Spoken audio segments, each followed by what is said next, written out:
এটা বিশেষ অনুষ্ঠান সম্বৰ্ধনা সভা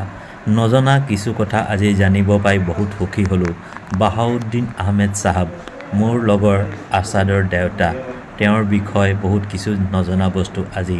জানিবনে পাই বহুত সুখী হলো বলকচোন জানো আমি আজি বাহাদুৰ মনত কৰিলে বাহাউদ্দিন আহমেদ সাহেব এসময়ৰ আমাৰ এই সংগঠনটোৰ লগত জড়িত আছিলে সংসাৰ তেখেত বিধানসভা সমষ্টিৰো যিটো নিৰ্বাচন হৈছিলে তাৰো এটা সময়ত তেখেত প্ৰাৰ্থিত্ব প্ৰদান কৰিছিলে তেখেতে আৰু তেখেত যোৰহাট মিউনিচিপালিটি বৰ্ডৰ প্ৰাক্তন সদস্য ৱাৰ্ড সদস্য আছিলে তেখেত বিভিন্ন অন্যান্য সামাজিক কামৰ লগতো জড়িত আমাৰ অৱস্থানত যিটো আমাৰ মছজিদ আছে সেই মছজিদৰো তেখেত দীৰ্ঘদিন কালৰ সভাপতি আছিলে আজি আমি আচৰিত হৈছোঁ যে 25 বছৰ কাল তেখেতে একেলেঠাৰিয়ে সভাপতিত্বৰ দায়িত্ব গ্ৰহণ কৰিছে আজিৰ দিনত বাহাকাৰ স্বাস্থ্যজনিত কাৰণত বহি আছে যদিও আমি অনুভৱ কৰিলোঁ বাহাকাৰ এই যে বহি থকা এই স্বাস্থ্যজনিত কাৰণত আমি ভাবিছোঁ যে তেখেতক এটা সন্মান যাচিম বিশেষভাৱে সন্মান যাচিম আজিৰ দিনটো আমি হঠাতে গ্ৰহণ কৰিলোঁ আমি আমাৰ ডক্টৰ দেৱব্ৰত শৰ্মাই এইটো প্ৰস্তাৱ দিলে আজিৰ দিনটোত আমি উপস্থিত হৈছিলোঁ তো মূলতে আজি সভাখনৰ উদ্দেশ্য এয়াই আপোনালোকে সহযোগ কৰিব বুলি আশা ৰাখি আমি সামৰণি কৰিছোঁ চৰকাৰ আজিৰ এই সম্বৰ্ধনা সভাত সভাপতিত্ব কৰা আমাৰ সকলোৰে চৰকাৰ বিচাৰিছে আজি আমাৰ সকলোৰে মধ্যমণি আদৰ আমাৰ বাহাৰকা ইয়াত উপস্থিত বন্ধুবৰ দৃশ্যপতি দেৱব্ৰত সংৰক্ষে প্ৰমুখ কৰি দীপদাক নেকিবকে প্ৰমুখ কৰি এই অঞ্চলৰ চৰকাৰ ৰাইজসকল প্ৰদীপ চৰকাৰ প্ৰমুখ কৰি আমাৰ আইসকল মোৰ তৰফৰ পৰা আন্তৰিক শুভেচ্ছা জ্ঞাপন কৰিছোঁ মই যেতিয়া পৌৰসভাৰ সভাপতি হিচাপে আছিলোঁ তেতিয়া বাহাৰদাৰ লগত আমি কিছুমান কথা পাতোঁ বা বাহাৰদাৰ পৰা আমি বিভিন্ন দিহা পৰামৰ্শ লৈছিলোঁ আৰু বাহাৰদাও আমাৰ ঘৰত গৈও মোক যথেষ্ট দিহা পৰামৰ্শ দিছে আমাৰ ঘৰলৈও গৈছে দাদা গৈ পেলাই আমাক যথেষ্ট দিহা পৰামৰ্শও দিছে গতিকে আজি এই অনুষ্ঠানটো সঁচাকৈ উপস্থিত থাকি মই নিজকে ভাল লাগিছে আৰু বিশেষকৈ আজি যে এই আমকাৰ প্ৰাক্তন প্ৰতিষ্ঠাপক সভাপতি হিচাপে তেখেতক ইয়াত সম্বৰ্ধনা জনাইছে মই সকলোকে ধন্যবাদ জনাইছোঁ বিশেষকৈ বাহাৰদাৰ ঘৰখনৰ এবাৰ আহি পেলাই আমি ইয়াত পোলাও খাই গৈছোঁ বৌয়ে ধুনীয়াকৈ বনাই মেলি আমাক খুৱাইছে গতিকে সেই সম্পৰ্কে ঘৰৰ সকলোৰে লগতে পুনৰ লগতো আমাৰ যথেষ্ট চিনাকিও আছে গতিকে আমি এই ঘৰখন নিজৰ ঘৰৰ নিচিনা গতিকে মই আজি আহি ইয়াত সঁচাকৈ ভাল লাগিছে আৰু বাহাৰদাৰ যাতে সুস্বাস্থ্য মই কামনা কৰিছোঁ তেখেতৰ যাতে দীৰ্ঘায়ু হওক এতিয়া মই বিশেষ নকওঁ মই বাহাৰদাৰ সুস্বাস্থ্য কামনা কৰি মই তেখেতক ভগৱানৰ ওচৰত মই প্ৰাৰ্থনা জনাইছোঁ ওপৰলৈ যাতে তেখেতক ভালে ৰাখক এইখিনিকে কৰি মই বক্তব্য সময়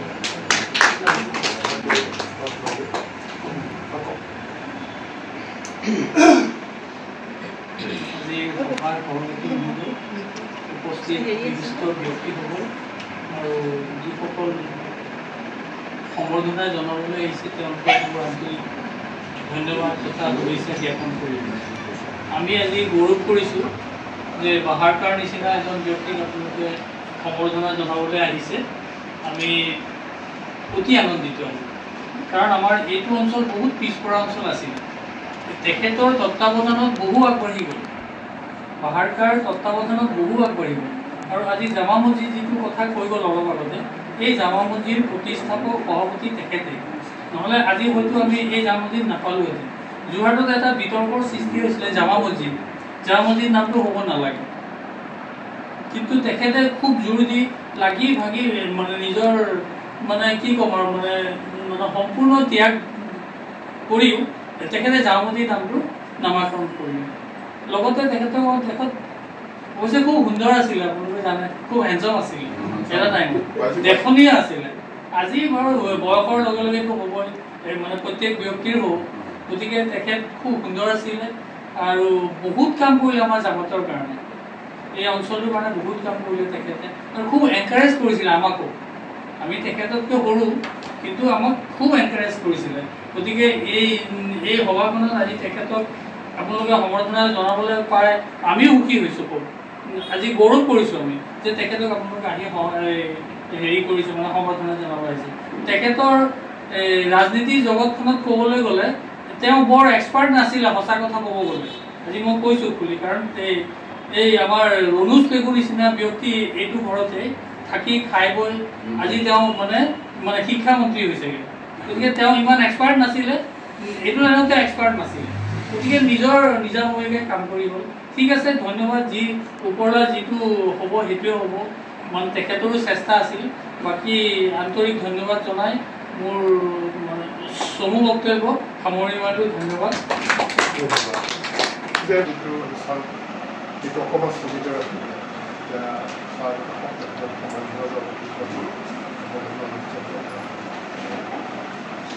মই প্ৰথমতে হেৰি কৰিছোঁ আৰু সম্পূৰ্ণ অনুসাৰে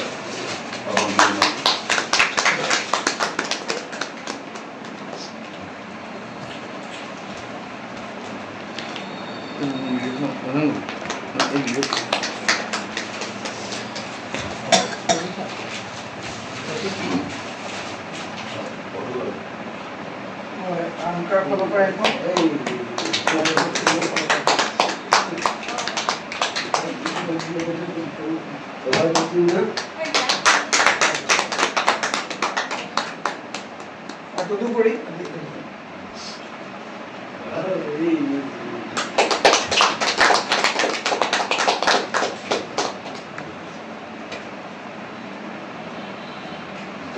তেখেতে যিবোৰ চিন্তাৰ লগত জড়িত বা আমি যিবোৰ চিন্তাৰ লগত জড়িত, মই 10খন কিতাপ লৈ আহিছোঁ, আমি নিজে প্ৰকাশ কৰা। মই তেখেতৰ হাতত আৰু যিসকল আছে মঞ্চৰ ফালে সকলোৰে হাতত এখন মই নিজৰ লিখা কিতাপ আলোচনী চব তাৰ নিজৰ।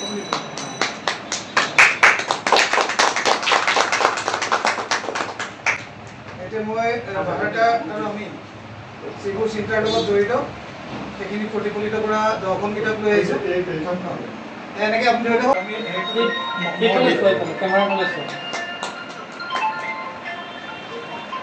দিবলৈ একো নাই, এই গামোচাখন আৰু কিতাপকেইখনৰ বাহিৰে তাৰ জৰিয়তে তেখেতে আৰু চব আমাৰ নিজৰ, মানে কিনি অনা কিতাপ নহয়, এইবিলাক আমি নিজে লিখা। এই 15খন কিতাপ চব আমাৰ নিজৰ লিখা। আজি আমাৰ সকলোৰে আদৰ আৰু শ্ৰদ্ধাৰ বাহাউদ্দিন আহমেদ চাহাব, তেখেতক আমি অনুভৱ কৰিলোঁ। আচলতে বহুত দিনৰ পৰা অনুভৱ কৰি থাকোঁ, তেখেতে মাজে মাজে ফোন কৰে আৰু মনতো পৰেই আহিব লাগে বুলি, কিন্তু বিভিন্ন ব্যস্ততাৰ কাৰণে হৈ নুঠে। আজিকালি মানুহৰ জীৱনটো যেনেকুৱা হৈছে, কিন্তু তেখেতে ফোন কৰিলে আৰু বেছি লাজ পাওঁ যে তেখেতে কৰিছে, আমি তেখেতৰ তাতে যাব পৰা, এনেকুৱা হৈ থাকে আৰু। কিন্তু অলপতে কিবা স্বৰূপত এনেকৈ মিলিলে, আমাৰ দীপকবি আহমেদ চাহাব গৈছিলে জাতীয় মহললৈ। তেখেতে বাহাৰকা বুলি কওঁতে মই ক'লোঁ যে কেইদিনমান আগতে বাহাৰকাক ফোন কৰিছিলে, আমি কিন্তু এবাৰ বাহাৰকালৈ যাম। সেইদিনাই মানে আৰচাদলৈ ফোন কৰি আমি ঠিক কৰিলোঁ যে আজিৰ দিনটোত আমি আহিম। তাৰ অন্য কোনো কাৰণ নাই, এটাই কাৰণ যে আমি যেতিয়া মানুহ বুজুৰ্গ হৈ যায়, অৰ্থাৎ বয়সস্থ হয়, আমি সময়মতে মানুহজন ভাল হৈ থাকোঁতে তেখেতক এটা সন্মান জনাটো বহুত দৰকাৰী। আমি মানে বৰ ভুল কৰোঁ, মানুহবিলাকক আমি জীৱিত কালত আমি মানুহবিলাকক একদম পাহৰি যাওঁ, পিছত আৰু কৈ কোনো লাভ নাথাকে কথাবিলাক। মই ভাবোঁ যে মানুহে সন্মান পাব লাগে আৰু মূল্যায়ন হ'ব লাগে, সামাজিকভাৱে মূল্যায়ন হ'ব লাগে। তেখেতৰ উপস্থিতিত তেখেতৰ সম্পৰ্কে চৰ্চা হ'ব লাগে, সেইটো খুব জৰুৰী। সেইকাৰণে আজিৰ এই সৰু হ'লেও বৰ মৰ্যাদাপূৰ্ণ বুলি মই ভাবিছোঁ, বৰ গুৰুত্বপূৰ্ণ এখন সভাত অনুষ্ঠিত হৈছিল। সভাপতি গোপাল গোস্বামী ডাঙৰীয়া আমাৰ পৰিচিত জাতীয় সংঘৰ সভাপতি, জোনাকী সংঘ বিদ্যালয় পৰিচালনা সমিতিৰ সভাপতি, ৰাজ্যিক শিক্ষা সংস্থাৰ অধ্যাপক আছিলে তেখেত, আৰু বাহাৰকাৰ প্ৰতিনিধিত্ব তেখেত সভাপতিত্ব কৰিছিল। আৰু আজি মধ্যমণি বুলি কৈছিল বাহাৰকাক, আৰু আমাৰ প্ৰশান্ত বৰা পৰৱৰ্তী, আৰু আমাৰ ডক্টৰ প্ৰদীপ চৰকাৰকে ধৰি দীপকবি আহমেদ আৰু আমাৰ মছজিদৰ ইমাম চাহাবকে ধৰি সকলোকে মই আসসালামু আলাইকুম জনাইছোঁ, সম্ভাষণ জনাইছোঁ। বাহাৰকা সম্পৰ্কে আপোনালোকে মোতকৈ বেছিও জানিব নিশ্চয় পৰিয়ালৰ সকলোৱেতো জানিবই বা তেখেতক যিসকলে ওচৰৰ পৰা পাই আছে তেখেতসকলেও জানিবই কিন্তু আমি সতীৰ্থ হিচাপেও আমি যিমানকণ জানিছোঁ মই ভাবোঁ আমাৰ ফালৰ পৰাও কোৱাটো প্ৰয়োজন আছে যে মই লগতে আঞ্জুমান বেগম লিখে নকয় বেগম বৌকো মই এই ক্ষেত্ৰত বিশেষভাৱে শলাগ ল'ব লাগিব বাহাৰকাৰ লগতে বাহাৰকাৰ কথাটো কমেই কিন্তু সাধাৰণতে মহিলাসকলৰ কথা পাহৰিয়ে যোৱা হয় বা কমকৈ কোৱা হয় কিন্তু মই ভাবোঁ যে আমাৰ লগত বাহাৰকাৰ যিটো সান্নিধ্য তাত বড়ো নামটো একদম এৰাব নোৱাৰাকৈ সাং উঠাই আছে আমি মানে অসমৰ শ মানুহে শদিয়াৰ পৰা ধুবুৰীলে সেই আৰ্মকাৰ সময়ত যেতিয়ালৈকে জিলা সভাপতি আছিলে ৰমেশ গগৈৰ কথা কৈছে মই হয়তো নকলোৱেহেঁতেন বা নামটো ল'বলৈ ইমান মন নাছিলে কিন্তু অতীতটো এনেকুৱা বস্তু নহয় আমি ইচ্ছা কৰিলে পাহৰি পেলাব পাৰোঁ ইচ্ছা কৰিলে মনত ৰাখিব পাৰোঁ তেনেকুৱা নহয় এটা অবিভক্ত অতীত থাকে গতিকে ৰমেশ পেগুও এইখন ঘৰলৈ বহুবাৰ আহিছে তেখেতে কৈছে অকল তেখেতে নহয় বা হৰেশ্বৰ বৰ্মন এতিয়া ৰাইজৰ দলৰ উপসভাপতি কেন্দ্ৰীয় কমিটিৰ আমাৰ ডক্টৰ প্ৰদীপ চৰকাৰ ৰাইজৰ দলৰ আজি জিলা সভাপতি আজিৰ পৰিচয়টো বাদ দিয়ক কিন্তু সেই পুৰণি যিটো অতীত সেই অতীতত অসমৰ শদিয়াৰ পৰা ধুবুৰীলৈকে কি কয় হৰেশ্বৰ বৰ্মনে ভাইজান বুলি মাতে কিমান দিন যে আছে আৰু মানে দলে বলে মানুহে কৈছে যে নাইট চুপাৰ মিছ কৰিলে থাক কৈ যাব ভাষা কৰিলে সোমাই আৰু আমাৰ মানে হেৰি খানা মানে সদায় মানে কি বুলি কয় দুৰ্দ্বাৰবিলাকত যেনেকৈ অনবৰত চলি থাকে তেতিয়াহ'লে লংগৰ খানা আমাৰ আঞ্জুমান গৌৰ লংগৰ খানা অনবৰতে সদায় চালু থাকে এইটো তাৰ কোনো জটি নাই আৰু সোধ পোছৰ কোনো কথা নাই আৰু আহিলে আৰু খাব পাম ভালকৈ খুৱাব এইটো এটা কথা আছিলে আৰু তিনিটা ল'ৰা আৰ্চাদৰ কথাটো কওঁতে এটা বাক্য মই জুৰি দিব লাগিব আৰ্চাদ মাদানী নামেৰে তাৰ নাম কিন্তু নহয় বাৰু এখেতৰ আৰ্চাদৰ নামটো দিছে আৰ্চাদ মাদানী নামেৰে জমায়াত উলেমাই হিন্দৰ সভাপতি আৰ্চাদ মাদানী নামেৰে কিন্তু আৰ্চাদৰ নাম আৰু ইয়াছিৰৰ নাম কিন্তু ইয়াছিৰ আৰাফতৰ নামেৰে হয় ইয়াছিৰৰ নামটো দিছে মোক কৈছে ইয়াছিৰ নামটো দিছোঁ ইয়াছিৰ পুনমটো মই নাজানো পুনম চাগে পুনম ঢিলন তো এওঁলোকক ইমান অকমানিৰ পৰা পাইছোঁ পুনমকো ইমান অকমানিৰ পৰা পাইছোঁ মাহতাবকা আছিলে বৰ মানে মৰমৰ বন্ধু আছিলে মাহতাবকাৰ ছোৱালীও আছে তাইক মই এইখন টেবুলতে পঢ়াইছিলোঁ সেইবিলাক বাৰু মানে ব্যক্তিগত কথা কিন্তু মই জনা কথাখিনি এইটো কৰিব বিচাৰোঁ আপুনি কিবা ছেক্ৰেটাৰী আছিলে কি ছেক্ৰেটাৰী জেনেৰেল ছেক্ৰেটাৰী আছিলে বাৰকা গতিকে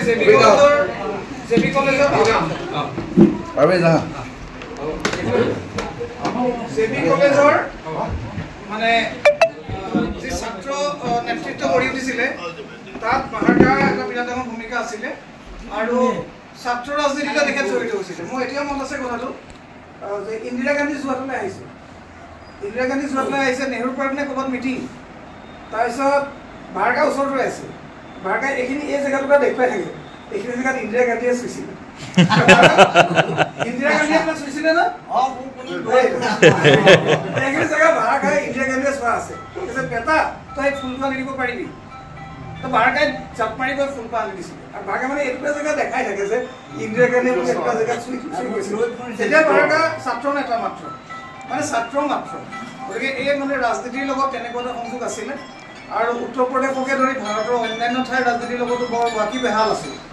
অৰ্থাৎ সেইবিলাক খবৰ খাতি ৰাখিছিলে গতিকে এটা তেওঁৰ ৰাজনৈতিক পটভূমি সদায় আছিলে আৰু পিছত মানে পৌৰসভাৰ সভাপতি হোৱাৰ সময়টো খুব গুৰুত্বপূৰ্ণ সময় ৭৮ চনত কিন্তু ৭৭ত কংগ্ৰেছ হাৰি গ'ল বৰ বেয়াকৈ ৭৭ত কংগ্ৰেছ কিন্তু বৰ বেয়াকৈ হাৰি গ'ল দেশজুৰি ইন্দিৰা গান্ধী একদম পূৰা তামাম পৰাজয় হ'ল সঞ্জয় গান্ধী আছিলে অতি বেয়াকৈ হাৰিলে ৰায়বেৰিলিৰ আমেথিত আৰু জনতাৰ উত্থান ঘটিলে ৭৮ত এছেম্বলিত আমাৰ গোলাপ বৰবৰা আহি গ'ল আৰু ৭৯ত আমাৰ পৌৰসভা নিৰ্বাচন এইটো কিন্তু পূৰা কংগ্ৰেছ বিৰোধী ঢৌৰ এটা নিৰ্বাচন সেই নিৰ্বাচনত সতীশ বৰবৰা যোৰহাট পৌৰসভাৰ পৌৰসভা হা সতীশ বৰবৰা তাৰপিছত আমাৰ বাছবাৰীৰ পৰা নামটো সত্যেন ভট্টাচাৰ্য তাৰপিছত মিহিৰ চাহা হ'ল ইফালে তাৰপিছত এইফালৰ পৰা বাহাৰকা হ'ল আমাৰ ৱাৰ্ডৰ পৰা মৃদুল বৰঠাকুৰ হ'ল সিফালৰ পৰা ঈশ্বৰ ভট্টাচাৰ্য হ'ল ইফালৰ পৰা শংকৰ ভট্টাচাৰ্য আছিলে শংকৰ ভট্টাচাৰ্য তেওঁ আছিলে তো এনেকুৱা এটা ১৯জনীয়া পৌৰসভা হ'ল এই পৌৰসভা কংগ্ৰেছৰ পৌৰসভা নহয় এই পৌৰসভা পৰিৱৰ্তনৰ হাৱা লগা এটা নতুন পৌৰসভা আৰু সেইখিনি সময়ত মানুহৰ বিৰাট উদ্যম আছে সতীশ বৰবৰা বৰ গণতান্ত্ৰিক মানুহ আছিল এই সভাপতিজন বৰ গণতান্ত্ৰিক মানুহ আছিলে এটা বিৰাট উদ্যমেৰে সৈতে যোৰহাটৰ এটা নতুন জীৱন নতুন পৌৰ জীৱন সেইটো মানে নেতৃত্বত বাহাৰকাও অন্য সকলৰ লগত আছিলে আমি যেতিয়া পৌৰসভালৈ বা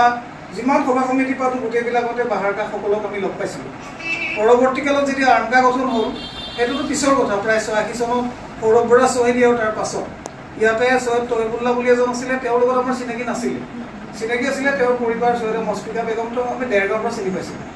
নাহৰণি ছোৱালী আছিলে তেওঁ যেতিয়া আমাক আগৰ পৰা চিনি পায় যেতিয়া আৰ্মকা সংগঠনৰ প্ৰসংগ আহিলে বাহাৰ কৈছে ইয়াত এজনেই মানুহ আছে যাক প্ৰথমতে লগ কৰিব লাগিব আমি প্ৰথম বাহাৰকাৰ ঘৰলৈ আহিছোঁ বাহাৰকাৰ ঘৰত অহা কেতিয়া যিমান বজাত আহিছোঁ 8 ঘণ্টা নে 9 ঘণ্টা বাহাৰকাৰ কথা আৰু কথা শেষ নহ'লে ক'লে আকৌ আহিবা কালি প্ৰথম দিনাই তুমি বুলি ক'লে আকৌ আহিবা প্ৰায় 24 ঘণ্টামান জুৰি আলোচনা তাত ক'লে মই আৰ্মকাত থাকিম আৰু যে থাকিলে যে আমি লগে লগে আমি যেতিয়া যোৰহাট জিলা কমিটি গঠন কৰিলোঁ আমি বহুত ভাবিলোঁ বহুতেই কৈছিল আমি ভাবিলোঁ বাহাৰকা প্ৰেচিডেণ্ট হ'ব তাৰ কাৰণটো কি আমি এটা প্ৰচলিত ৰাজনীতিৰ বিৰুদ্ধে আমি ভাবিছিলোঁ যে এজন মুছলমান প্ৰেচিডেণ্ট হ'ব পাৰে এটা সাৰ্বজনীন সংগঠন তাতো অকল মুছলমানৰ সংগঠন নহয় কিন্তু বাহাৰকা প্ৰেচিডেণ্ট হ'ব পাৰে কেৱল এইটোৱে নহয় যেতিয়া আমি বিধানসভা নিৰ্বাচনৰ কাৰণে প্ৰাৰ্থী ঠিক কৰিলোঁ আমি বাহাৰকা হ'ব কেনেকৈ আমি জানো যোৰহাটতো মুছলিম পপুলেশ্যন কম এনেকুৱা জিকি যাব পৰা অকল মুছলিমৰ জোৰটো কোনো পধ্যে নহয় কিন্তু আমিতো সেইটো ৰাজনীতি কৰা নাই যে মুছলিমৰ ভোটকেইটাই পাব পাই জিকি যাব তেনেকুৱা কথা নহয় আমি এইটো দেখুৱাব বিচাৰিছিলোঁ যে মুছলিমসকলৰ মাজৰ পৰা এজন যোগ্য প্ৰাৰ্থী হ'ব পাৰে তো বাহাৰকাই কণ্টেষ্ট কৰিলে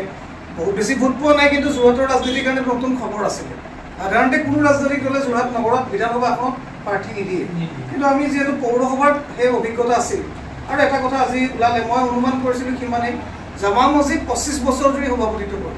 দায়িত্বত আছে জামা মছজিদৰ নিচিনা এটা ডাঙৰ মছজিদ মই ভাবোঁ যোৰহাটৰ যদি ডাঙৰ মছজিদ নেকি মই জামা মছজিদৰ ভিতৰত সোমাইছোঁ মিটিঙো কৰিবলৈ মাতিছিলে কিবা কথা মই দেখাত মোৰ চকুৰে দেখাত ডাঙৰ মছজিদ আৰু জামা মছজিদ দামটো দিয়াটোৱে এটা বিতৰ্কৰ কথা আছিলে বাকী মছজিদবিলাকে স্বাভাৱিকতে এইটো বৰ এটা ভাল নাপাব পাৰে কিন্তু তাৰপিছত এটা মছজিদ গঢ়ি তোলা নহয় 25 বছৰ ধৰি নেতৃত্ব দি থকা এইখিনি কথা আপোনালোকৰ বিদিত কিন্তু মই বেলেগ কেইটামান কথা কওঁ এটা কথা হৈছে সালমান ৰাজদিয়ে যেতিয়া সাতানিক ভাৰ্চেছ লিখিলে সালমান ৰাজদিয়ে ছয়তানে পদাৱলী সাতানিক ভাৰ্চেছ যেতিয়া লিখিলে তাৰ দেশজুৰি এইটো বিপক্ষে প্ৰতিবাদ আৰু আমি যোৰহাটত ঠিক কৰিলোঁ যে এখন সভা পাতিম আৰু আমি ঠিক কৰিলোঁ যে তাতে কোনো মুছলমানক জড়িত নকৰোঁ আমি যিবিলাক নন মুছলিম হয় এইটো আমাৰহে ফৰ্জ হয় যে সাতানিক ভাৰ্চেছখন সম্পূৰ্ণৰূপে এখন প্ৰৰোচনাপূৰ্ণ উচতনিপূৰ্ণ সাম্প্ৰদায়িক মতলব থকা আমেৰিকাৰ সাম্ৰাজ্যবাদৰ স্বাৰ্থত লিখিত এখন কিতাপ আৰু সালমান ৰাজদিনো আচল নামটো কি আছিলে সুলেইমান ৰছিদি যিজনে সুলেইমান ৰছিদি বুলি ক'বলৈ টান পাই নিজৰ নামটোকে ব্ৰিটিছ আমেৰিকানকৰণ কৰি সালমান ৰাজদি লিখে তছলিমা নাছৰিনৰ নিচিনা আমেৰিকাৰ স্বাৰ্থত কাম কৰে তছলিমা নাছৰিনৰ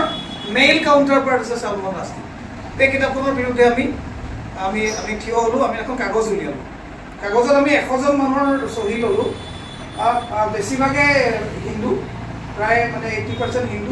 হিন্দু বুলি কওঁতে গোপাল গোস্বামী হিন্দু বুলি কওঁতে ব্ৰাহ্মণ কায়স্থ যিমান আছে সেইসকলৰ নাম বেছি আহোম চুতীয়া সেইসকলৰ নাম বেছি আৰু কেইজনমান পাঞ্জাবী শিখ আছিলে আৰু কেইজনমান খ্ৰীষ্টান আছিলে বৌদ্ধ আছিলে আমি কৈছোঁ যে কোনো মুছলমানৰ নাম নিদিওঁ বাহাৰকাই ক'লে কোনো মুছলমানৰ নাম দিব নালাগে প্ৰকাশক জেগা মোৰ নাম দিব কেলৈ কৈছে এই কাৰণে নহয় যে মই মুছলমান কিন্তু এই যদি কজটোৰ পৰা মই নিজক কোনো কাৰণে মই নিজকে উচিত হ'ব নোৱাৰোঁ আমি 100জন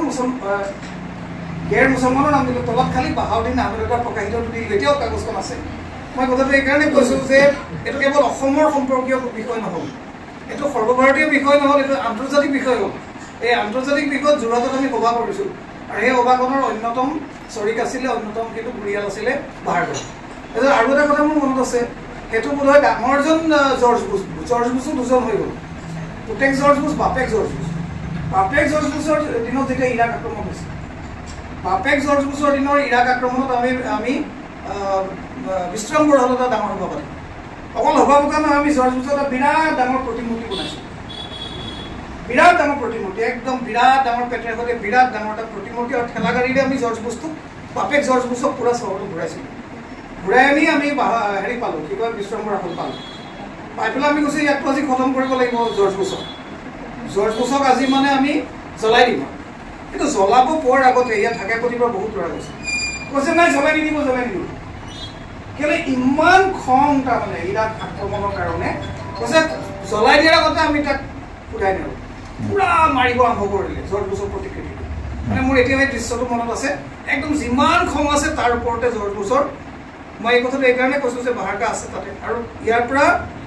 দুপৰীয়াৰ নামাজৰ পিছত ইয়াৰ পৰা একদম দলে বলে মানুহ তালৈ গৈছে আপোনালোক কোনোবা আছিলে হয়তো আছিলে চাগে তো মই কথাটো এইকাৰণে কৈছোঁ যে এইটো ঢাকাই প্ৰতি ৰাজনীতি নহয় এইটো এটা পৌৰসভাৰ এজন ৱাৰ্ড কমিশ্যনাৰ জিকা হৰাৰ ৰাজনীতি নহয় এইটো যোৰহাট বিধানসভাৰ ৰাজনীতি নহয় এইটো দেশীয় আৰু আন্তৰ্জাতিক ৰাজনীতিৰ লগতো বাহাৰকাজে জড়িত আছিলে বা সেইবিলাক কথাত সক্ৰিয় আছিলে এইটো ভোটৰ লগত কোনো সম্পৰ্ক নাই এতিয়া ইতিমধ্যে তেখেতে পৰাজিত হৈছে বেছি ভোট পোৱা নাই কিন্তু তাৰ পিছতো তেখেতে দীৰ্ঘকাল সক্ৰিয় হৈ আছিল পাহৰি যাম বুলি মাত্ৰ মই কৈ লৈছোঁ তেখেত খুব ভাল চায়েৰী গায় তেখেতৰ বহুত চায়েৰী মুখস্থ আছিলে এতিয়া আছেনে মই নাজানো তেখেতৰ যিবোৰ চায়েৰী আছিলে এইবিলাক চব সকলো উপলক্ষত খাপ খোৱা চায়েৰী আৰু তেখেতে গানৰ সম্পৰ্কতো বহুত কথা কৈছে তেখেতৰ অকলৰ মেইন আড্ডাটো আছিলে ৰোহিণী বৰুৱাৰ ঘৰ হয়নে এই আমাৰ মানে চাহ মালিক চন্দ্ৰধৰ বৰুৱাৰ ঘৰত চন্দ্ৰধৰ বৰুৱা পৰিয়ালত এটা বিৰাট মেহফিল বহে মজলিচ বহে আৰু স্বাভাৱিকতে সেইটোতো আৰু হিন্দু মুছলমানৰ কথা নাথাকিব তাত ক'ৰবাত কাৱালী হয় বা কিবা হয় মজলিচ হয় সেই মজলিচবিলাকৰো গুৰুত্বপূৰ্ণ মানুহ আছিলে বাহাৰকা তো মই ভাবোঁ যে যোৰহাটৰ সেই সময়টোৰ যিটো সামাজিক সাংস্কৃতিক জীৱন এই সামাজিক সাংস্কৃতিক জীৱনৰ এজন মুখিয়াল মানুহ আছিলে বাহাৰকা আৰু তেখেতে অলপ আগতে মনত পেলাই গ'ল যে বৰপেটাত আমি সংখ্যালঘু সংগ্ৰাম পৰিষদ বুলি এটা সংগঠন হৈছিল আমি জড়িত আছিলোঁ সৈয়দ আব্দুল মালিক যোৱাৰ কথা আছিলে নগ'লে মানে যাব নোৱাৰিলে কিন্তু তেখেতে লিখি পঠিয়াইছিলে আমাক হেৰি আমি এটা দলে বলে তালৈ গৈছিলোঁ তাতো বাহাৰকা তাৰপিছত সিদিনা যেতিয়া ৰফিক চাহাব যেতিয়া গ্ৰেপ্তাৰ হৈছে হেৰি দেৰগাঁও আমি হয়তো নাছিলোঁ তাতো গৈ ওলালে বাহাৰকা গতিকে ৰাজ্যৰ বিভিন্ন প্ৰান্তত বাহাৰকাৰ লগত যোৱা আৰু সেই গোটেইবিলাকতে আৰু এটা মজাৰ কথা নক'লে নহ'ব আজি সিদ্ধান্ত ল'লে আনতে যে ৰেল বন্ধ কৰিব লাগে এদিনৰ ৰেল বন্ধ তাৰপিছত ৰেল ক'ত বন্ধ কৰিম ৰেলৰ লাইনত এখন কোনোবা এটা জেগা হ'ব লাগিব তো যোৰহাট টাউনত লাগি ৰেল ষ্টেচনটো বন্ধ কৰিবলৈ যাবলৈ ইমান সহজ নহ'ব যে এনেকুৱা এটা জেগা হ'ব লাগিব ৰেলখন চলি থাকিব ওচৰত বেলেগ পুলিচে আহি ঘপককৈ আমাক বাধা দিব নোৱাৰিব আৰু ৰেলখন আমি বন্ধ কৰি দিম গতিকে আমি চাই চিতি ৰেল লাইনৰ কাষৰ জেগা এটা বিচাৰিলোঁ গন্ধিয়া মিচিং গাঁও যিখন মিচিং গাঁৱত আমাৰ কোনো চিনাকি নাই এজনো মানুহক আমি চিনি নাপাওঁ আমাকো কোনো চিনি নাপাওঁ আৰু সেইদিনা গধূলি আমি 8জনমান মানুহ গন্ধিয়া মানে মৰিয়নী ৰাস্তাটো সেই ৰাস্তাত বাছখন সুধিছোঁ যে কোনখিনি নামিব লাগিব এইখিনি নামিব লাগিব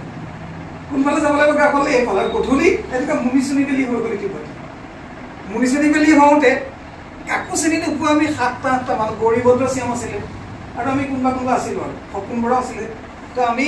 নামি পেলাই গোটমুঠি আন্ধাৰত গাঁওখনৰ ফালে গৈ আছোঁ গৈ পেলাই প্ৰথম ঘৰতে আৰু দুৱাৰত নখ কৰিবলৈ এনেকুৱা ঘৰ নহয় মিচিং মানুহৰ ঘৰ দুৱাৰ খোলাই থাকে নখ কৰিবও নাই কলি পেলো নাই কোন আছে বুলি মাতিলোঁ ওলাই আহিলে জহৰলাল পাওঁ বুলি ল'ৰা আছে কি কথা আমি যেতিয়া চিনাকি লগত চিনি পালোঁ আৰু ৰণোজ পেগুৰ নামটো চিনি পায় সেইটো কলত আৰু একো দিগদাৰ ৰণোজ পেগু আহক এতিয়া আমাক লগে লগে বিভিন্ন মানুহৰ ঘৰত থকা মেলা খোৱা বোৱাৰ ব্যৱস্থা হৈ গ'ল ভিতৰৰ পৰা আপঙৰ গুণ কিন্তু আহি আছে আমি যাব বুলিতো তেওঁলোকে আৰু বেলেগ কিবা মানে তেওঁলোকে স্বাভাৱিক জীৱনত আছে তো বৰ বাহাৰকা পাতিছোঁ বাহাৰকা প্ৰস্তুত হ'বলগীয়া কথা এটা এজন নৈষ্টিক মুছলমানে এইটো পৰিৱেশত কেনেকৈ এডজাষ্ট কৰিব কিন্তু বাহাৰকাই সেইটো ইগন'ৰ কৰিছে মানে যিটো তেওঁৰ অলপ আপং খাব যোৱা নাই কিন্তু মই ভাবিছোঁ যে মানুহজন অস্বস্তিত পৰিব নেকি কিন্তু আমিওতো ইমান ভাবি যোৱা নাই ইয়াত আপঙৰ গোন্ধ ওলাব এখেতে কি পাব সেইটো ভাবি যাব আমি নোৱাৰোঁ তেনেকৈ কি কৰিলে অকণমান দিন পিছত গোটেই গাঁৱৰ মানুহ যেতিয়া ৰাতি 8টামান হ'বলৈ আৰম্ভ কৰিছে তাৰ গাঁৱত মানুহ শুই যায় কিন্তু যেতিয়া গম পালে যে 8জন-10জন মানুহ আহিছে আৰু আমি ক'লোঁ কেলৈ বোলে কাইলৈ ৰাতিপুৱা ৰেল বন্ধ কৰিব লাগিব তেওঁ ক'লোঁ যে ৰাতিপুৱা 7 বজামানতে ৰেলখন আহিব আৰু তাৰপিছত ৰেল নাই ৰাতিপুৱা 8 বজাত অহা ৰেলখন পাৰ হৈ গ'ল ৰেল নাই আমি যোৱাটো কি উদ্দেশ্য হ'ব কি লাভ হ'ব আৰু ৰেলখনো আকৌ 1.5 কিলোমিটাৰমান দূৰতহে আছে লাইনটো তাত গোটেই গাঁৱৰ মানুহ আহি গ'ল আহি ৰাতিলৈকে ৰাতি 9-10টা বজালৈকে হৈছে আহিছে যেতিয়া হুকুম আহিছে যেতিয়াতো আমি যাবই লাগিব তো ৰাতিপুৱাই তেওঁলোকে কমিটি বনাই দিলে আৰ্মকা কমিটি গঠন হৈ গ'ল কোন যাব কি কৰিব ঠিক কৰি আমি খাই বৈ শুই গ'লোঁ ৰাতিপুৱা চব মানুহ গাঁৱত সাজিলোঁ বাহাৰকা একদম সন্মুখত আমি গৈ ৰেল ৰাখিলোঁ কেইবা ঘণ্টা মানে মৰিয়নিৰ পৰা পুলিচ আহি আমাক নোচোৱালৈকে আমি ৰেল একদম বন্ধ কৰি দিলোঁ তো এনেকুৱা ধৰণৰ বহু অভিজ্ঞতা বাহাৰকাৰ লগত আছিলে কিন্তু শেষত মই বেছি দীঘলীয়া নকৰোঁ এটা কথাকৈ সামৰি মাৰিম বাহাৰকা যিটো সময়ত আৰ্মকাৰ নেতৃত্ব কৰিছিলে এই সময়টো ইমান এটা ৰক্তাক্ত আৰু কঠিন সময় আছিলে আপোনালোকে জানে যে আমি এতিয়া শ্বহীদ কৌৰৱ বৰা শ্বহীদ দিৱস পাতিব গৈ আছোঁ 27 মেৰ দিনা 39 বছৰ হ'ব তেওঁ সেইখিনি সময়তে শ্বহীদ বৰণ কৰিছে অৰ্থাৎ তাৰ আগতে 40 চন আপোনালোকে জানে 91 চনত মোকো গুলি মাৰিছে মই বাহাৰকা প্ৰেচিডেণ্ট হৈ থকা সময়ত মই গুলিবিদ্ধ তেনেকৈ গোটেই অসমতে আৰ্মকাৰ লগত আলফাৰ যিটো ভয়ংকৰ যুদ্ধৰ সময় দেৰগাঁৱত তেতিয়া আলফা আৰ্মকা আলোচনা হৈছে, গোপন আলোচনা। এই চগুৰি ইপুৰীয়াৰ মাজত কেইবাখনো নদী পাৰ হৈ আলফাৰ টিম গৈছে সিদ্ধাৰ্থ ফুকন আৰু প্ৰদীপ গগৈ, উপসভাপতি আৰু প্ৰচাৰ সচিব আমি চিনি পোৱা। তেওঁলোকক লৈ গৈছে আমাৰ সকল আছে, বাহাৰগাঁৱত আছে। আমি মূল আলোচনাত নাই, কিন্তু গোটেই বাটটো আমি ভাবিছোঁ যে এনে বন্দুক লৈ আহি আমাকে গুলিয়াই দিব কিজানি। গতিকে এনেকুৱা এটা জেগাত কৰা হৈছে, কেইবাখনো নদী পাৰ হ'ব, মটৰচাইকেলো নাযায় সিহঁতৰ, আৰু বন্দুক থাকিলে আমি গম পাওঁ ডাঙৰ বন্দুক থাকে। ডাঙৰ আমি বেগ চেক কৈছোঁ, আপোনালোকে বেগ চেক থৈ যাওক, এইফালে চিকিউৰিটি আমাৰ মানুহ দায়িত্বত আছে। গতিকে এই গোটেই কঠিন সময়খিনি য'ত গণতন্ত্ৰৰ কাৰণে উগ্ৰজাতীয়তাবাদৰ বিৰুদ্ধে, সন্ত্ৰাসবাদৰ বিৰুদ্ধে যুঁজ কৰিবলগীয়া হৈছিলে, তাত কিন্তু বাৰকাই নিৰ্ভীকভাৱে একদম চিপচালাৰ,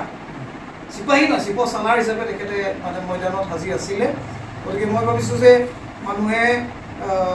সন্মান পাব লাগে। সন্মান মানে ব্যক্তিগতভাৱে এখন গামোচা পিন্ধাৰ সন্মান নহয়, স্মৃতি সহকাৰে, কৃতিত্ব সহকাৰে সেইখিনি য়াদগাৰ, সেইখিনি স্মৃতিক জাগৰূক কৰি তাৰ লগতহে তেখেতসকলক মৰিব লাগে। মই তেখেতৰ প্ৰতি শ্ৰদ্ধা তৰ্পণ কৰিছোঁ আৰু ভাবিছোঁ যে তেখেতৰ জীৱন বাকী আৰু আজি 80 বুলি কৈছে, 80 হয় 78 হয় বেলেগ কথা, অন্ততঃ 20 বছৰ, 80 হ'লেও 20 বছৰ তেখেতে পূৰ্ণ আয়ুস পাব লাগে। আৰু তেখেতক আজি কৈছে, ইতিমধ্যে কোৱা হৈছে, কথাটো উল্লেখিত হৈছে যে লিখি পেলাব লাগে, লিখি পেলাব লাগে। আৰু এটা কথা, লিখি পেলাব নোৱাৰিলেও একো আপত্তি নাই আজিকালি। আজিকালি এতিয়া আমাৰ আৰছাদ আৰু পুনমহত, ইয়াছিৰহঁত বা নতুন প্ৰজন্মই জানে যে কথাখিনি কৈ দিলে আজিকালি লিখিত ৰূপত ওলাই যায়। মানে কি কয়, হাতে লিখিলেতো প্ৰিণ্ট হৈ ওলাই যায়েই, অৰ্থাৎ ডিটিপি কৰিব নালাগে। আৰু আনকি মুখেৰে কোৱা কথাও আজিকালি, মুখেৰে কোৱা কথা নিজে নিজে ডিটিপি হৈ যায়, এনেকুৱাও মানে হেৰি। গতিকে মই ভাবোঁ যে তেখেতৰ লগত এটা সাক্ষাৎকাৰৰ নিচিনা কৰি আমি, আমাৰ নেকিবো আছে গণ অধিকাৰৰ এজন অতি দায়িত্বশীল হেৰি, মই ভাবোঁ যে নেকিবে আৰম্ভ কৰিব পৰা এদিন এটা দীঘলীয়া সাক্ষাৎকাৰ ল'লে, আৰু তাৰপাছত এটা এখন কিতাপৰ নিচিনাকৈ, আত্মজীৱনীৰ নিচিনাকৈ তেখেতৰ আৰু বহু কাহিনী আছে যিবোৰ মই আৰু নাজানো। এইখিনিৰে সৈতে তেখেতৰ সম্পূৰ্ণ জীৱন তেখেতে জীৱনলৈ পাব লাগে, তেখেতৰ জীৱনটো তেখেতে উদযাপন কৰিবলৈ পাব লাগে। আমি তেখেতৰ লগত থাকি এইখিনি কথা ক'বলৈ পাই ভাল পাম।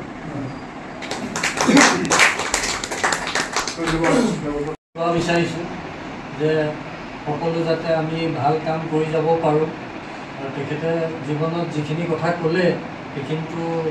নালাগিবলগীয়া। গতিকে যিটো কথা কৈছে লিপিবদ্ধ হোৱাৰ কথা, সেইটো খুব দৰকাৰী। তাৰমানে প্ৰত্যেকজন, মই সেইদিনা কিবা কথাত ভাবি আছোঁ, আপোনালোকেও এই কথাটো চিন্তা কৰিব, যোৰহাটৰ যিমানবোৰ বয়সস্থ মানুহ আছে সেইসকলক লৈ এখন সভা পাতিব লাগে। সভা এইকাৰণেই পাতিব লাগে, তেখেতসকলৰ মনৰ কথা মানুহক কওক। মই এতিয়া এই এটা ৰিল চাই থাকোঁ, এই ছোৱালী এজনীয়ে বৰ ধুনীয়াকৈ আইতা এজনীক লৈ পেলাই মানে ৰিলবোৰ বনায়, দেখি চাইছা বহুতে, এতিয়া শুনি বৰ ভাল লাগে। তাৰমানে এই বুঢ়া মানুহক যে আদৰ কৰিব লাগে, সেইটো এটা বৰ ভাল কথা। গতিকে মই বিশেষ দীঘলীয়া নকৰোঁ, সকলোকে মই ধন্যবাদ জ্ঞাপন কৰি মোৰ চমু বক্তব্য আৰু লগতে ক'বলৈ গ'লে আমি তেখেতৰ পুত্ৰৰ লগৰ আমি সমগৰাকী আমি আমকাৰ বিষয়ে বিশেষভাৱে নাজানিছিলোঁ, কিন্তু আজি অকণ পলমকৈ হ'লেও মোৰ এটা অনুষ্ঠান আছিলে, কিন্তু গতিকে মোক মনত পেলাই দিলে যে সেই অনুষ্ঠানটোলৈ যাব লাগে, যিহেতু মই সেই অনুষ্ঠানটো আধাতে এৰি আহিলোঁ। তেনে ক্ষেত্ৰত ক'ব বিচাৰোঁ যে তেখেতৰ যি অৱদান, যিমানখিনি আমি গম পাইছোঁ, যিমানলৈকে গম পাইছোঁ, তেখেতৰ যি অৱদান, সেই অৱদান অতুলনীয়। আৰু অতুলনীয় এইটো বাবে এইকাৰণে যে আজিৰ প্ৰজন্মত তেনেধৰণে কাম কৰা, আচলতে ডেডিকেটেডলি কাম কৰা মানুহৰ সংখ্যা কম। সেইকাৰণে অতুলনীয় বুলি কৈছোঁ যে কামটো বহুতেই কৰি আছে, কামৰ আচলতে কাম কেনেধৰণে কৰিছে আৰু কি উদ্দেশ্য লৈ কৰিছে সেইটো সকলোৱে জ্ঞাত, যে সকলোৱে এটা অন্তৰ্নিহিত কিছুমান উদ্দেশ্যৰে কাম কৰি থাকে। কিন্তু সেই সময়ত কাম কৰা মানুহসকলৰ তেনেকুৱা ধৰণৰ মানে অন্তৰ্নিহিত কোনো উদ্দেশ্য নাথাকে। সমাজখনৰ আচলতে প্ৰগতিশীল কৰিবলৈ, সমাজখনক প্ৰগতিশীল কৰিবলৈ যি ধৰণে কাম কৰি গৈছিলে সি সঁচাকৈয়ে শলাগ ল'বলগীয়া। আৰু তেনে ক্ষেত্ৰত তেখেতৰ যিখিনি অৱদানৰ বিষয়ে আমি এতিয়া গম পালোঁ, আৰু তেখেতে যিখিনি কৰি গৈছিলে, আৰু দেৱব্ৰত ছাৰে যিখিনি কথা ক'লে, সেইখিনি কথাৰ পৰা আমি গম পালোঁ যে আচলতে কেৱল সাহস হ'লেই নহ'ব, সৎ সাহস হ'ব লাগিব। আৰু সেই সৎ সাহসৰ তেওঁ গৰাকী আছিলে, আৰু তেখেত দেৱব্ৰত ছাৰো তেখেতো সৎ সাহসৰ গৰাকী, তেখেতক আগতে কৈছিলোঁ। আৰু তাৰপিছত কিন্তু আৰু এটা কথা আমাৰ তফিকুল হুছেইন ডাঙৰীয়াই ক'লে যে আমাৰ বয়সস্থ মানুহসকলক আমি তেখেতৰ জীৱিত কালতে আমি আচলতে তেখেতক আমি শ্ৰদ্ধা জনাব লাগে বা তেনেকুৱা এটা সৰু সুৰা হ'লেও অনুষ্ঠান এটা কৰিব লাগে আৰু কিছুমান বহু ব্যক্তি আছে যিসকলৰ কোনো লাইমলাইট বা গ্লেমাৰৰ কাৰণে কাম কৰি থকা নাই আজি বাহাৰে হওক বা দেৱব্ৰত ছাৰে হওক তেখেতসকলে গ্লেমাৰ বিচাৰি কাম কৰি থকা নাই আজি এই অনুষ্ঠানটোত কোনো এটা আমি ছেটেলাইট চেনেল দেখা নাই কিন্তু গ্লেমাৰৰ কাৰণে কাম কৰিবলৈ অহা নাই কিন্তু গ্লেমাৰ বিচাৰি পেলাই কাম নকৰা ব্যক্তিও বহুত আছে তেনে ব্যক্তিসকলক আচলতে আমি সন্ধান কৰিব লাগে তেখেতসকলৰ বিষয়ে আমি লিখিব লাগে বা কিবা এটা আমি অনুষ্ঠান এটা কৰি হ'লেও তেখেতসকলক সম্বৰ্ধনা জনাব লাগে আৰু তেখেতসকলৰ জীৱন গাথা যিসমূহ তেওঁলোকে কৰি গৈছিলে সেইসমূহৰ বিষয়ে বা নিশ্চিত নহ'লেও বা যিবা আংশিক হ'লেও তেওঁলোকৰ বিষয়ে প্ৰকাশ কৰিব লাগে আৰু কেৱল মাত্ৰ বয়োজ্যেষ্ঠই নহয় যে জীৱন মৃত্যু যিহেতু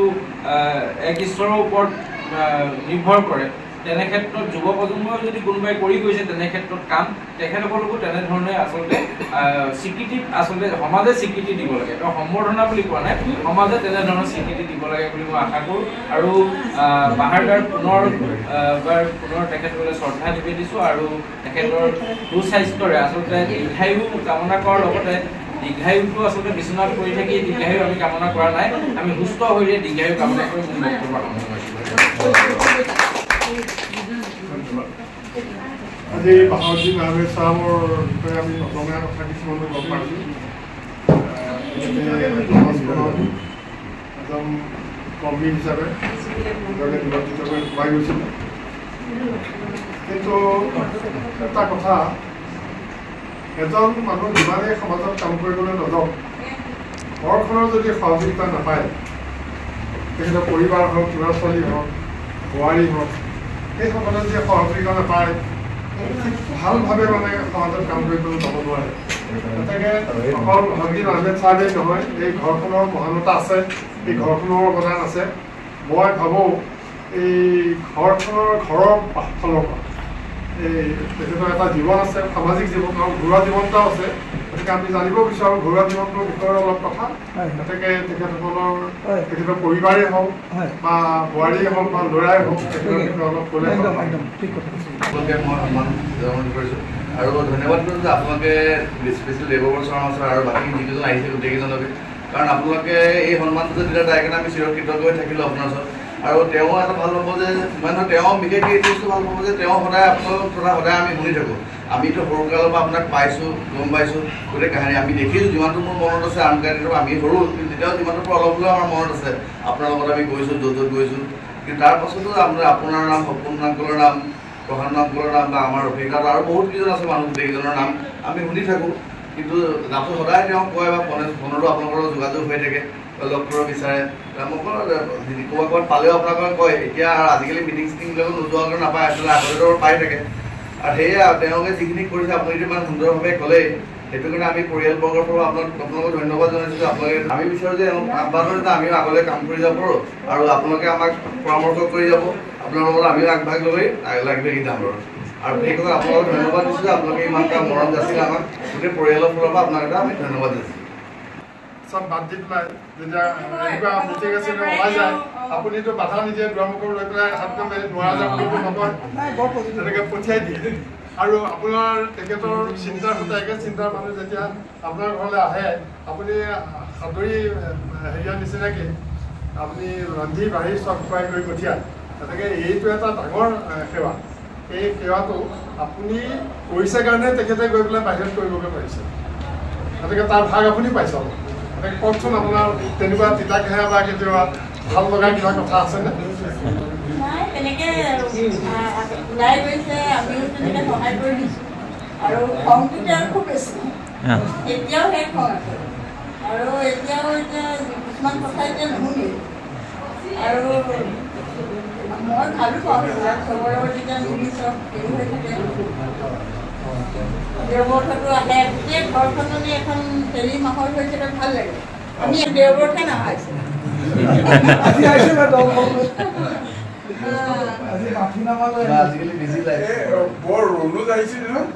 আৰে এই দেৱব্ৰত এটা প্ৰসন্ন এটা ৰণুজ আৰু সপোন সিহঁতৰ কাৰণে একো বনাই থ'ব নোৱাৰোঁ ইহঁতে নিজে উলিয়াই খায় দিব নালাগে মানে এক ধৰণৰ ডকাইতি কৰে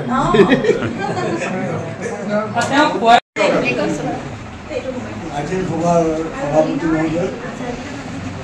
আৰু উপস্থিত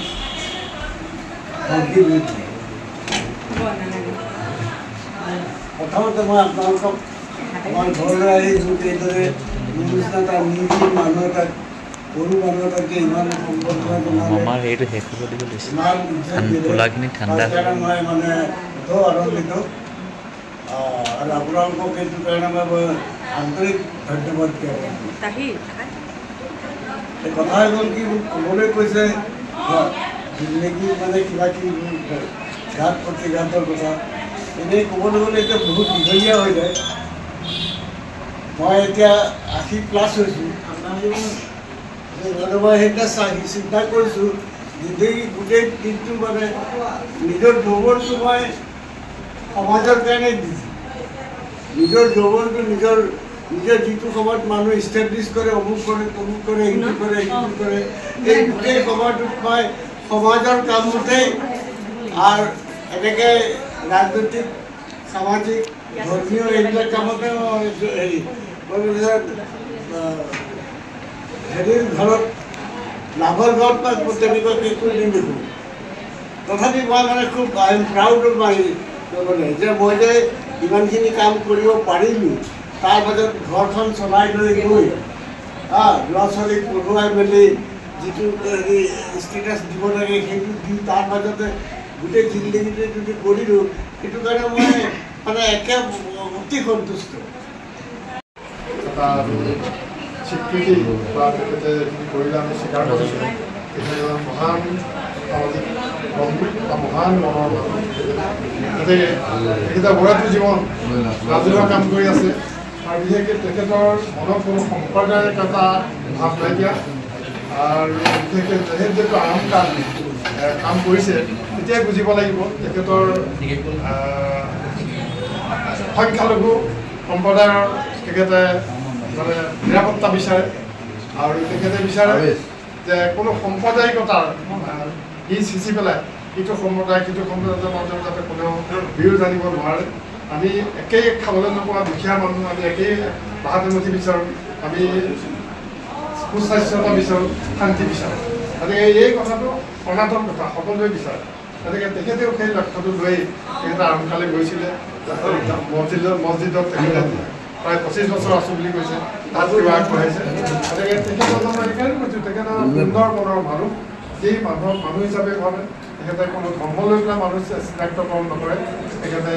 মানুহক ভাল পায় আৰু সেইকাৰণে তেখেতে গোটেই মানুহৰ হৈ পেলাই তেখেতে কাম কৰিলে গতিকে তেখেতলৈ আমি বিশেষকৈ মই মোৰ আন্তৰিক শ্ৰদ্ধা তেখেত যাতে সুস্বাস্থ্যৰে শান্তি পাৰ কৰে তাৰ কাৰণে মই আপোনালোকক